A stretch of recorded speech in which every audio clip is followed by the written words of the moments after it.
भारत में कई लोग शुगर की बीमारी से जूझ रहे हैं।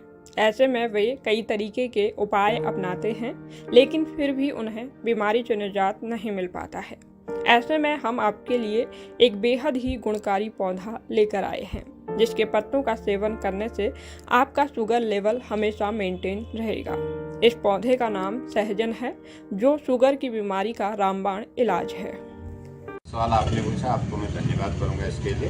सहजन, मोरिंगा और ड्रम सीड कई नामों से अलग अलग स्थानों में जाना जाता है और गर्म जलवायु गर्म प्रदेशों का एक पौधा है।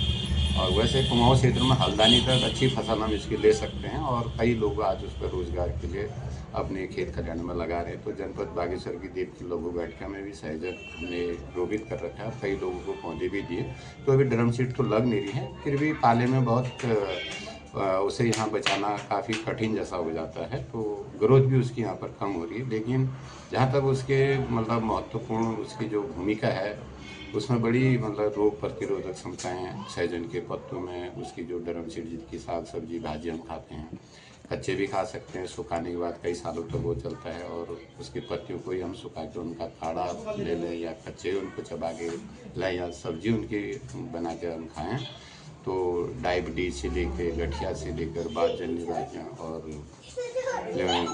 पेट में हमारी क्या क्या कमियाँ हैं, उनमें हर चीज़ में उसमें प्रतिरोधक क्षमता है। और साथ ही याददाश्त के लिए भी ड्रम से काफ़ी वो होता है। और कोरोना काल में तो उसकी इतनी मांग बढ़ी थी कि मार्केट में मिलना आसान नहीं हो रहा था, तो हम लोगों ने उसकी खेती को अपनाना चाहिए और अपने मेड़ों के आसपास से हम अगर उसको लगाएं तो उससे खेत में कोई इस प्रकार का छाया और नुकसान भी नहीं होती, क्योंकि उसमें पतझड़ भी हो जाता है। और कई बीमारियों का हम अपने घर में ही मतलब इस प्रकार से उत्पादन करके कई बीमारियों से दूर रहेंगे और लोगों को भी उससे लाभान्वित कर सकते हैं पर्यावरण संरक्षण के साथ साथ। ये सहजन किया है, नाम सहजन है, तो वास्तव में एक सहयोगी तौर पर वो पौधा प्रकृति का संरक्षण में स्वयं के साथ समस्त प्राणी के लिए लाभदायक पौधा है। किस तरीके से इसके खा सकते हैं?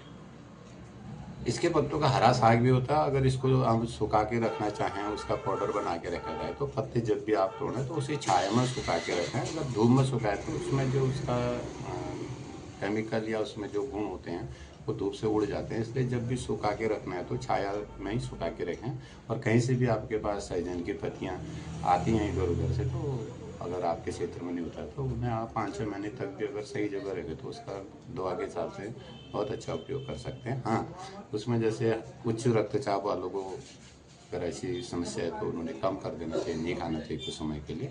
और गर्भवती माताओं के लिए भी वो लाभदायक नहीं है। बागेश्वर से लोकल 18 के लिए लता प्रसाद की रिपोर्ट।